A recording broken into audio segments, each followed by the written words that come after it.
نحمدہ ونصلی علی رسول الکریم اما بعد۔ صحیح بخاری کتاب الزکاة باب نمبر 54 حدیث نمبر 1481 باب و خرص تمر،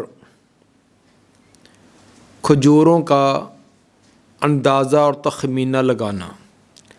خرص کا معنی ہوتا ہے کسی چیز کا تخمینہ یا اندازہ لگانا۔ اکثر نسخوں کے اندر التمر کا لفظ ہے اور بعض کے اندر ثمر بھی ہے۔ اگر ثمر ہو تو مطلق درخت پر لگے ہوئے پھلوں کا اندازہ، اگر تمر ہے تو پھر کھجور ہے۔ مطلب امام بخاری کا باب قائم کرنے کا کہ درختوں پر لگے ہوئے پھل جن کا عشر آتا ہے، اگر درختوں سے اتارنے کے بعد، خشک کرنے کے بعد ان ذمہ دار حضرات کو، باغبان حضرات کو عشر کا مکلف کیا جائے تو اس کے لیے ان کو کچھ دقت و تکلیف کا سامنا کرنا پڑتا ہے، کیونکہ تمام پھل جو یک بارگی خشک کر کے اتارا نہیں جاتا یا اتار کر خشک یک بارگی نہیں کیا جاتا، بلکہ درجہ بدرجہ وقفے سے جتنا وہ پختہ ہوتا جائے، پکتا جائے، اتنا اتارا جاتا ہے۔ اور ذمہ دار حضرات کے لیے جتنا اترے ان کا وزن کر کے رکھنا، پھر اس کا کہ آج کتنا ہوا تھا، کل کتنا ہوا ہے، پرسوں کتنا ہوا ہے، یہ اندازے لگانا ان کے لیے مشکل ہو جاتا ہے۔ پھر اس میں سے کچھ پھل انہوں نے بالکل پختہ کر کے اتارنے ہوتے ہیں، کچھ درمیانی کیفیت میں، کچھ ابتدائی مراحل کے اندر کچھ کھانے کے قابل ہو جاتے ہیں، اس وقت بھی اتارے جاتے ہیں۔ جس طرح کہ کھجور کی حالت آپ جانتے ہیں کہ پیلے رنگ کی جب کھجور ہو جاتی ہے تو اس وقت سے اس کا توڑنا شروع کر دیا جاتا ہے۔ پھر کچھ درختوں کے اوپر پختہ ہوتی ہے، وہ اتاری جاتی ہے، کچھ کو کسی حالت میں۔ تو ان تمام کیفیات کے لیے ذمہ داروں کا اس کا وزن کرنا ایک مشکل کام ہے۔ تو اسی طرح پھر انہوں نے اپنے دوست احباب کو، رشتہ داروں کو دینا ہے، خود کھانی پینی ہے، تو ان کو یہ تردد رہتا ہے کہ پتہ نہیں ہماری اصل پیداوار، اصل فصل کتنی تھی اور عشر کتنا بنتا ہے۔ تو شریعت نے اس کا حل، یہ بڑا آسان سا حل دے دیا کہ جب درختوں پر پھل تیار ہو جائے تو اس وقت ایک سرکاری آدمی باغات میں جائے گا اور درختوں پر لگے ہوئے پھلوں کا تخمینہ اور اندازہ لگائے گا۔ تو اس باغ والے کو تخمینہ لگا کر بتلائے گا کہ تیرے باغ میں 50 من، 70 من، 100 من کھجور ہے، انگور ہے یا جو بھی فصل ہے، اور اس کا تخمینہ لگا کر بتلا دیا کہ تیری اتنی ہے اور اس میں سے اتنا عشر بنے گا۔ جب آپ کٹائی کر لے، سب کچھ کر لے تو اتنا عشر ادا کر دینا۔ اب وہ ذمہ دار، وہ باغبان آزاد ہے، وہ کچا توڑے، پکا کر توڑے، تھوڑا تھوڑا توڑے، خشک کرے، خود کھائے، آگے بیچے، جیسے مرضی کرتا جائے۔ وہ اس کو متعین ہے کہ میرے اس پورے باغ کے اندر 5 من یا 7 من کا عشر ہے، وہ میں نے نکال دینا، باقی میں جیسے چاہوں آزادی کے ساتھ اس کو توڑنے میں، کھانے میں، بیچنے میں آزاد ہوں۔ اس کو خرص کہا جاتا ہے۔ تو شریعت نے یہ اہل ایمان پر یہ آسانی پیدا کی ہے کہ اس طرح تخمینہ اور اندازہ لگا دیا جائے، پھر ان کو آزاد چھوڑ دیا جائے، وہ اپنی مرضی سے جس طرح مرضی اس کی توڑتے رہیں اور اس کو بیچتے رہیں۔ باب خرص تمر، تو جس طرح کھجور کا خرص اور اندازہ لگایا جاتا ہے، اسی طرح دیگر پھلوں کا بھی اسی طرح لگایا جاتا ہے جن کے اندر عشر وغیرہ ہے۔ اس میں بخاری اور مسلم کی روایات سے یہ ثابت ہے کہ آپ نے خود اس کے لیے صحابہ کرام کو خرص لگانے کے لیے بھیجا، مقرر کیا ہوا تھا، وہ اندازہ لگاتے اور اسی کے مطابق باغبان حضرات سے وہ اس کی وصولی کر لی جاتی۔ اور ابن ماجہ کی حدیث نمبر 1820 کے اندر تو یہ بھی صراحت ہے کہ فتح خیبر کے بعد آپ نے عبداللہ بن رواحہ رضی اللہ تعالیٰ عنہ کو خرص لگانے کے لیے بھیجا تھا۔ تو خیبر کے فتح ہونے کے بعد یہ آپ کی زندگی کے آخری سالوں کی بات ہے۔ بعض لوگوں نے جو خرص کے قائل نہیں ہیں تو انہوں نے ان روایات کا رد کرنے کے لیے بڑی طرح طرح کی انہوں نے تعویلیں اور بعید قسم کی تعویلیں کرنی شروع کر دی۔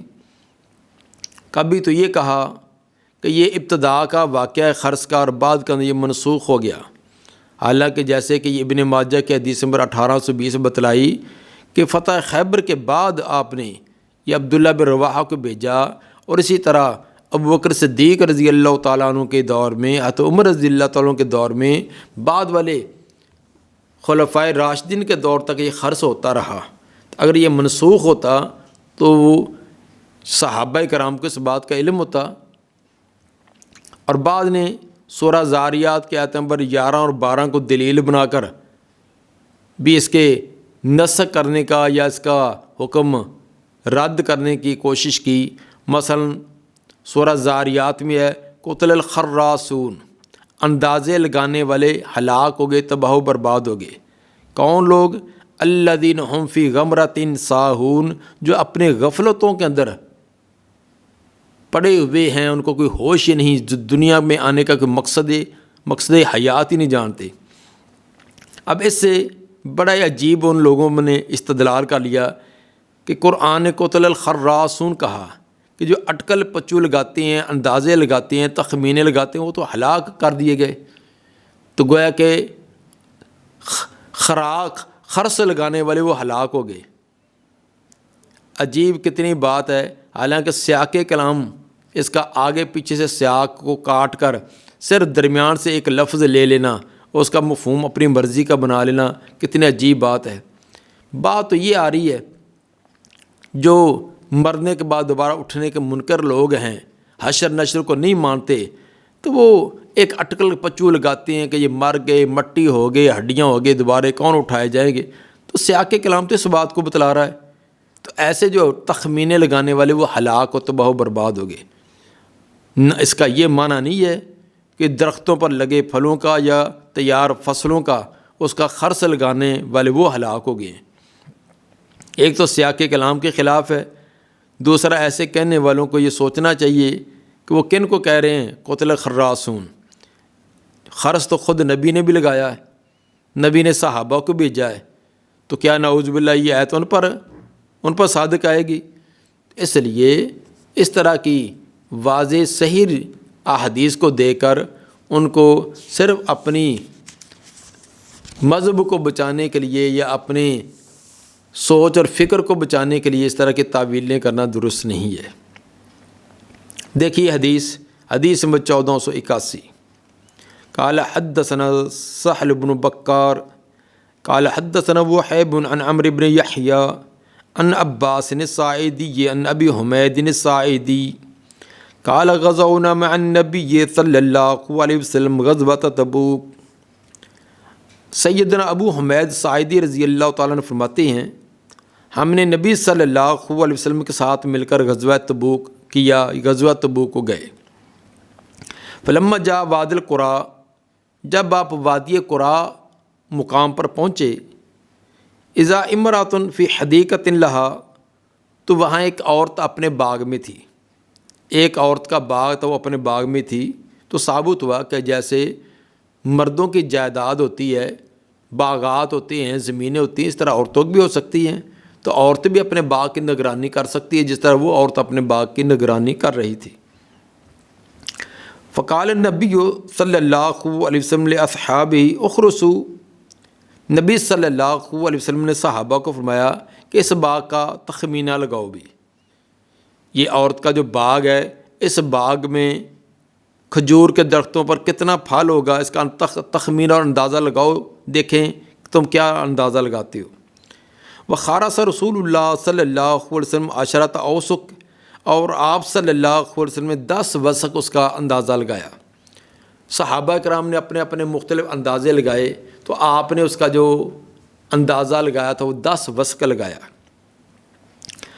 فقال لہا، تو آپ صلی اللہ علیہ وسلم نے اس عورت کو فرمایا، احصی ما یخرج منہا، شمار کرتی رہنا جو اس میں سے نکلے، ہم تو آگے سفر پر جا رہے ہیں، تیرے باغ کی کٹائی ہو رہی ہے، چنائی ہو رہی ہے، تو جتنا پھل ہو اس کو شمار کرتی رہنا تاکہ ہم دیکھیں گے کہ کس کا تخمینہ درست نکلا۔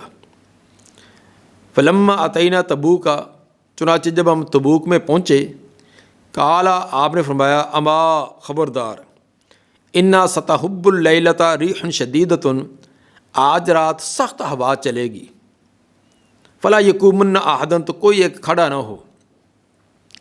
یہ آپ کا معجزہ تھا کہ اللہ تعالیٰ نے آپ کو اطلاع دے دی کہ آج رات سخت قسم کی ہوا چلنی ہے، اور آپ نے اس کے بچاؤ کے لیے فرمایا کہ فلا یقومن احد، کوئی کھڑا نہ ہو۔ اصول اور طریقہ یہی ہے کہ سخت ہوا، تند ہوا چلے، جکھڑ چلے تو کھڑے ہونے والے گر جاتے ہیں، اور جو گرے ہوتے ہیں وہ بچ جاتے ہیں۔ تو ایسے موقع پر انسان کو زمین پر لیٹ جانا چاہیے تاکہ ہوا اوپر سے گزر جائے اور اس کو کوئی نقصان نہ ہو۔ ومن کان معہ بعیر فلیعقلہ، اور جس کے پاس اونٹ ہے وہ اس کا گھٹنا باندھ دے۔ اسی طرح جب ہوا چلے تو اونٹ کا گھٹنا باندھ دے تاکہ وہ زمین پر بیٹھا رہے، کھڑا نہ ہو۔ فعقلناہا، چنانچہ ہم نے اونٹوں کے گھٹنے باندھ دیے۔ وحبت ریح شدیدۃ، اور واقعی سخت ہوا چلی، جب رات ہوئی تو بڑی شدید قسم کی ہوا چلی۔ فقام رجل فالقتہ بجبل طین، تو ایک آدمی کھڑا ہوا تو ہوا نے اس کو اٹھا کر جبل طے میں جا کر پھینک دیا۔ آپ نے فرمایا کہ کوئی کھڑا نہ ہو، تو ایک آدمی کا اونٹ گم ہو گیا تھا، وہ اونٹ تلاش کرنے میں کھڑا ہو گیا، تو کھڑا ہونا ہی تھا تو ہوا نے اس کو اٹھایا، وہ دور جبل طے میں جا کر پھینک دیا۔ وہ بیچارہ وہاں سے، جب آپ تبوک سے تمام معاملہ طے کر کے واپس آ رہے تھے، پھر آپ کو واپس آ کر ملا، وہ وہیں گرا پڑا رہا، پھر اٹھا، پھر اس کو راستہ نہ ملے، تلاش کرتے کرتے کئی دن کا چکر لگاتے لگاتے پھر واپس آ کر ملا۔ وَأَحْدَى مَالِكُ عِلَّةَ لِلنَّبِيِّ صلی اللہ علیہ وسلم بغلۃ بیضاء، اسی سفر کے دوران ایک اور بھی واقعہ پیش آیا کہ ایلا علاقے کا جو بادشاہ تھا، اس نے نبی صلی اللہ علیہ وسلم کے کو سفید رنگ کا خچر جب وہ تحفے اور ہدیے میں بھیجا۔ وَقَصَا بُرْدًا، اور آپ نے اس کو ایک چادر، بہترین قیمتی قسم کی چادر دی۔ وَكَاتَبَ لَهُ بِبَحْرٍ، اور لکھ دی اس کے لیے اس کا علاقہ اس کے نام لکھ دیا کہ یہ آپ یہاں کے حکمران۔ وہ اس وقت مسلمان تو نہیں تھا، تو ثابت ہوا غیر مسلم کا تحفہ ہدیہ قبول کرنا جائز ہے، بشرط یہ کہ وہ تحفہ دے کر وہ مسلمانوں سے کوئی غلط مقصد نکالنے والا نہ ہو، یا وہ اپنے باطل عقائد و نظریات کی طرف کسی کو دعوت دینے والا نہ ہو۔ فلما اتا وادی القریٰ، چنانچہ جب آپ واپس وادی قریٰ میں پہنچے تو قال للمرأۃ، اس عورت سے پوچھا، کم جا حدیقہ، کہ تیرے باغ میں کتنا پھل ہوا؟ قالت عشرۃ اوسق، اس نے کہا کہ 10 وسق۔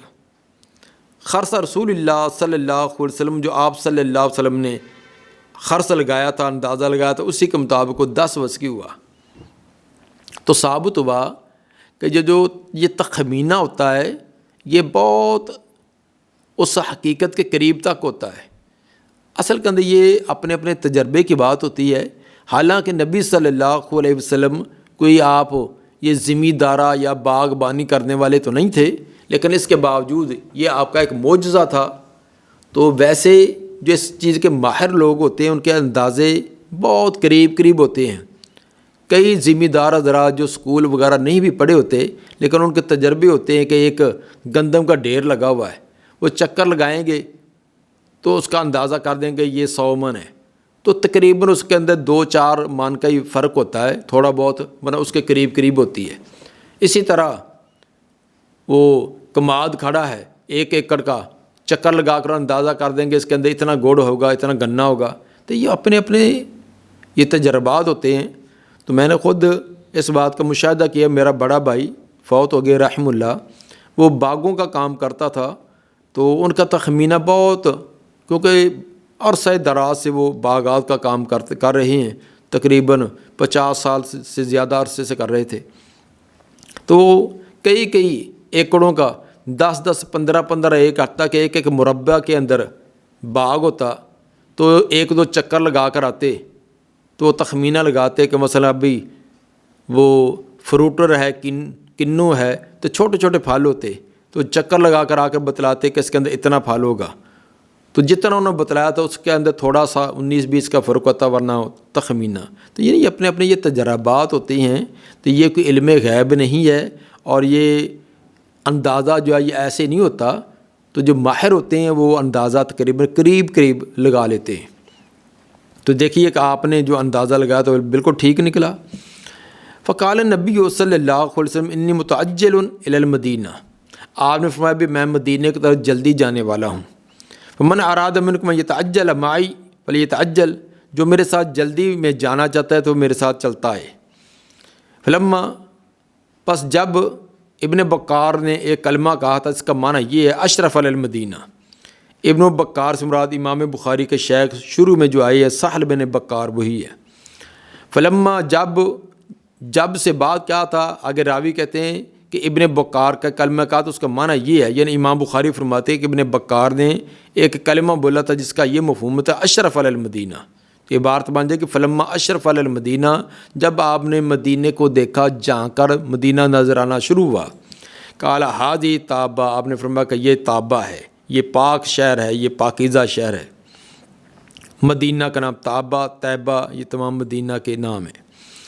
فلما رأى احد، جب آپ نے احد پہاڑ کو دیکھا، مدینہ کے قریب پہنچے، احد پہاڑ دیکھا، قال ھذا جبیل یحبنا ونحبہ، آپ نے فرمایا یہ ایک پیارا پہاڑ، یہ ہم سے محبت کرتا ہے، ہم اس سے محبت کرتے ہیں۔ جبیل یہ جبل کی تصغیر ہے، تو تصغیر کے اندر پیار محبت کا بھی ایک انداز ہوتا ہے، اس لیے اس کا معنی کیا ھذا جبیل، یہ ایک پیارا سا پہاڑ۔ بعد نے یہ بھی کہا کہ یہ ایک چھوٹا سا پہاڑ، حالانکہ احد پہاڑ چھوٹا تو نہیں ہے، بڑے پہاڑوں میں سے ہے، تو اس لیے زیادہ بہتر معنی ہوگا یہ کیا جائے یہ ایک پیارا پہاڑ ہے۔ یحبنا، یہ ہم سے محبت کرتا ہے، ونحبہ، ہم اس سے محبت کرتے ہیں۔ تو جو پہاڑ نبی سے محبت کرتا ہو تو وہ پیارا نہیں ہوگا تو اور کیا ہوگا؟ الا اخبرکم بخیر دور الانصار، آپ نے فرمایا خبردار، کیا میں تمہیں اطلاع نہ دوں انصار کے گھروں میں سے جو بہترین گھرانے ہیں، انصار کے بہترین گھرانوں کی میں اطلاع دوں تم؟ قالوا بلا، صحابہ نے کہا ضرور اللہ کے رسول بتلائیے۔ قال فرمایا، آپ نے فرمایا کہ دور بنی نجار، بنو نجار کے گھرانے یہ سب سے عمدہ، ثم دور بنی عبد الاشر، پھر اس کے بعد بنو عبد الاشر کے گھر وہ بہترین، ثم دور بنی ساعدہ، پھر بنو ساعدہ کے، اور دور بنی حارث بن خزرج، یا بنی حارث بن خزرج کے کہا تھا۔ اس کے بعد فرمایا وفی کل دور الانصار یعنی خیرن، انصار کے تمام کی تمام گھروں کے اندر خیر برکت ہے۔ ویسے تو انصار تمام ان کے خاندان، تمام برادریاں، تمام گھرانے بہت ہی انہوں نے دین حنیف کی سربلندی کے لیے اور مہاجرین کا تعاون کرنے کے لیے، نبی کے تعاون کے اندر سب مال بھی جان بھی سب کچھ انہوں نے لٹا دیا، قربان کر دیا، لیکن پھر بھی جب ان کا آپس میں مقابلہ بازی ہو تو کچھ دین حنیف کی آبیاری کے لیے، اس کے لیے بہت آگے بعض کا اس کے مقابلے کے اندر کچھ نمبر پیچھے بھی ہوتا ہے۔ تو جس طرح آپ بھی اپنے گلی محلے کی مساجد کے اندر اس کے ساتھ ربط و تعلق والا دیکھتے ہیں، ویسے تو تمام ہی اللہ کے گھر کے ساتھ محبت اور عقیدت رکھتے ہیں، اس کا خیال رکھتے ہیں، لیکن بعض کا بہت زیادہ ہوتا ہے، 24 گھنٹے وہ مسجد کی تعبیر و ترقی کے اندر، کچھ کا اس سے تھوڑا سا کام، کسی کا اور کچھ کام، تو عمومی قسم کا تو تمام کا ہوتا ہی ہے۔ تو اسی طرح جب آپس کے اندر ان کا مقابلہ بازی کی جائے تو پھر اس کے اندر اس کا فرق ہوتا ہی ہے۔ جیسے کہ امتحان کے اندر 100 میں سے 100 لینے والا بھی پاس ہے، 99 والا بھی، 98 والا بھی، 98% لینے والا بھی بہت اچھے نمبر ہے، لیکن وہ 99 100% لینے والے کے مقابلے میں تو نہیں ہوگا۔ تو بہرحال اس میں آپ نے آخر میں فرمایا کہ تمام ہی انصار کے گھرانے جو ہے خاندان، ان کے اندر خیر ہی خیر ہے۔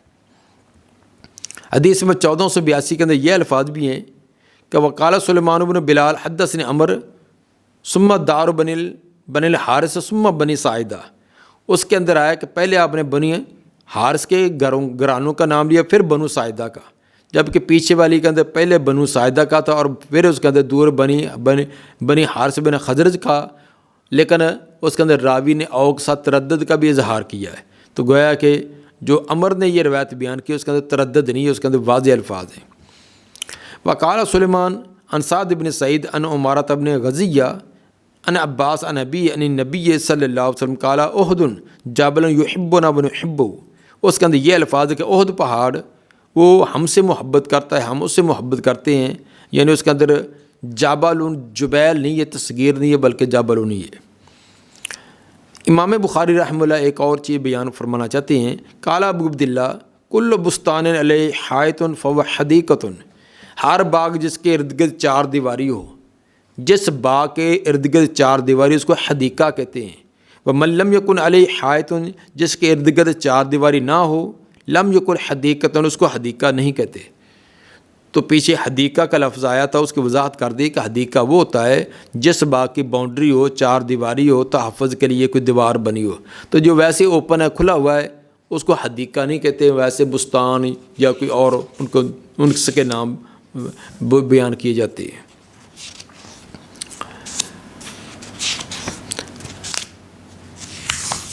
باب نمبر 55، باب العشر فیما یسقى من ماء السماء وبالماء الجاری۔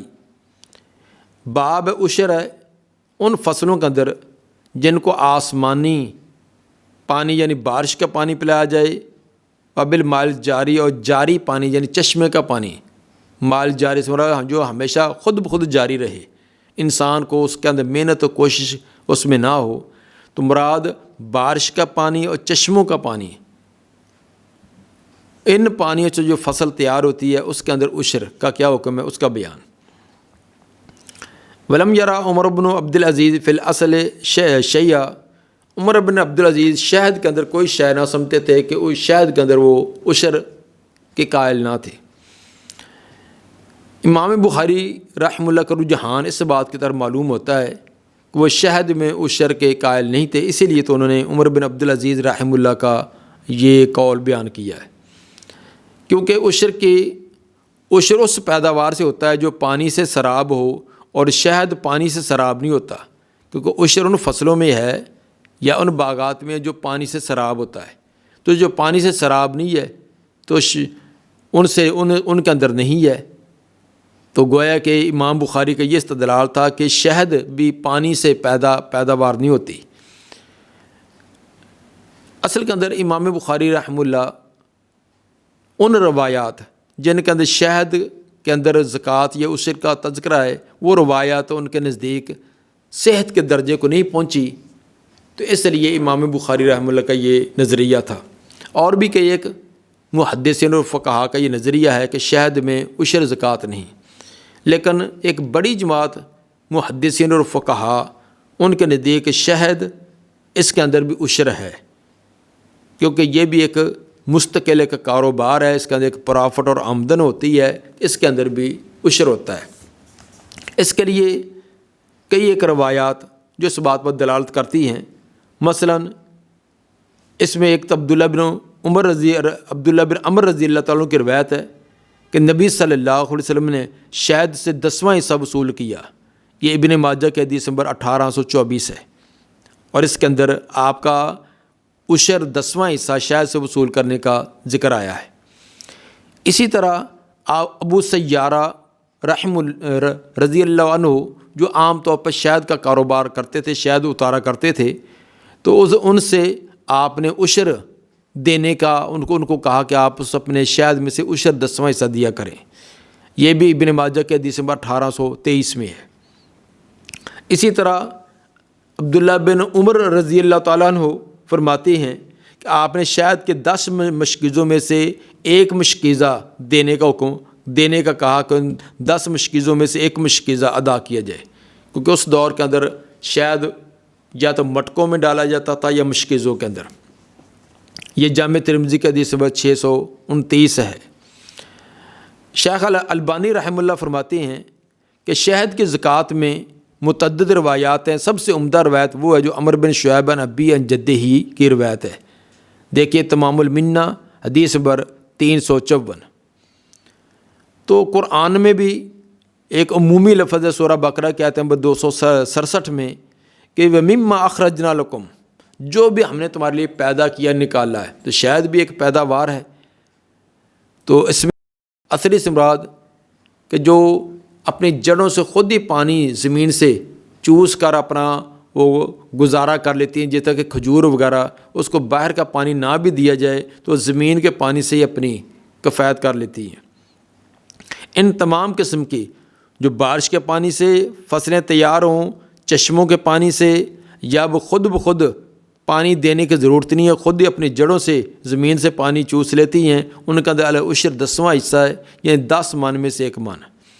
وما سوقی بالنضح، اور جو پلایا جائے نزع کے ساتھ، نزع لفظی تو مناتا ہے جٹا لگانا، مطلب کہ جو بھی محنت اور مشقت سے پانی، محنت اور مشقت کے ساتھ جو بھی لیا جائے، اس کے اندر وہ خواہ کنویں سے کھینچ کر لایا جائے، یا آج کل ٹیوب ویل ہیں، یا اس طرح کی اور چیزیں ہیں، یا دور سے کھینچ کر پانی جانوروں کے اوپر لاد کر لایا جاتا ہے، یا کسی اور محنت اور مشقت جس پر اخراجات آتے ہیں، ان کے بارے میں فرمایا کہ ما سوقی بالنضح، جو مشقت کے ساتھ فصلوں کو پلایا جائے، نصف العشر، اس کے اندر نصف عشر ہے، یعنی 10 من میں سے آدھا من آئے گا، اور 20 من میں سے پورا 1 من آئے گا۔ قال ابو عبداللہ، امام بخاری فرماتے ہیں ھذا تفسیر الاول، یہ پہلے کی تفسیر ہے، لأنه لم یوقت فی الاول، اس لیے کہ پہلے کے اندر نصاب کے تعین نہیں ہے۔ پہلے سے مراد جو ابھی حدیث پیچھے بیان ہوئی ہے، یعنی عبداللہ بن عمر رضی اللہ تعالیٰ عنہ کی روایت، اس کے اندر مطلق ہے فیما ساقط السماء والعیون او کان عطیا العشر، لیکن کتنی آمدن ہو، کتنی ہو، اس کا نصاب نہیں بیان کیا، مطلق بیان کیا ہے کہ اس کے اندر 10واں حصہ ہے۔ یعنی حدیث ابن عمر کی حدیث جو ہے، یہ اس کے اندر نصاب کے تعین نہیں ہے۔ فیما ساقط السماء والعشر، اس کے اندر اتنا ہی ہے کہ جس کو بھی بارش پلائے اس کے اندر عشر ہے۔ وبین فی ھذا ووقتا، لیکن اس آئندہ آنے والی یعنی حدیث نمبر 1484 جو آگے آ رہی ہے، اس کے اندر تعین ہے، اس کے اندر تعین ہے کہ 5 وسق ہو، آمدن 5 وسق ہو، تو تب اس کے اندر عشر آئے گا، زکوٰۃ آئے گا۔ اگر 5 وسق سے کم ہے تو پھر زکوٰۃ یا عشر نہیں ہے۔ اب سوال یہ ہے کہ عبداللہ بن عمر رضی اللہ عنہما کی روایت، اس کے اندر تو نصاب کا تذکرہ نہیں ہے، لیکن دوسری ایک روایت کے اندر تذکرہ ہے، تو اس کے بارے میں امام بخاری ایک اصول بیان فرماتے ہیں، کہتے ہیں وزیادت مقبولۃ، زیادتی مقبول ہوتی ہے۔ ایک راوی ثقہ راوی ہو تو وہ کوئی زائد چیز بیان کرے تو وہ قابل قبول ہے۔ والمفسر یقضی علی المبہم، اور جو مفسر روایت ہوتی ہے وہ فیصلہ کرتی مبہم کا۔ ایک روایت مبہم ہے، ایک روایت مفسر ہے، تو مفسر اس کے معنی مفہوم کو واضح کرے گی۔ لیکن کب اذا رواہ اہل الثبت، جب روایت کرنے والا اہل ثبت ہو، ثقہ ہو، ثقہ کے زیادتی قابل قبول ہوتی ہے، قابل حجت اور قابل دلیل ہوتی ہے۔ اس کی مثال دیکھو، کما روى الفضل بن عباس، جیسا کہ فضل بن عباس رضی اللہ عنہ بیان کرتے ہیں، ان نبی صلی اللہ علیہ وسلم لم یصلی فی الکعبہ، کہ آپ نے بیت اللہ کے اندر نماز نہیں پڑھی۔ وقال بلال، لیکن سیدنا بلال رضی اللہ تعالیٰ فرماتے ہیں کہ صلی، آپ نے نماز پڑھی ہے۔ اب ایک راوی کہتے ہیں آپ نے نماز نہیں پڑھی، دوسرے بیان کرتے ہیں پڑھی ہے۔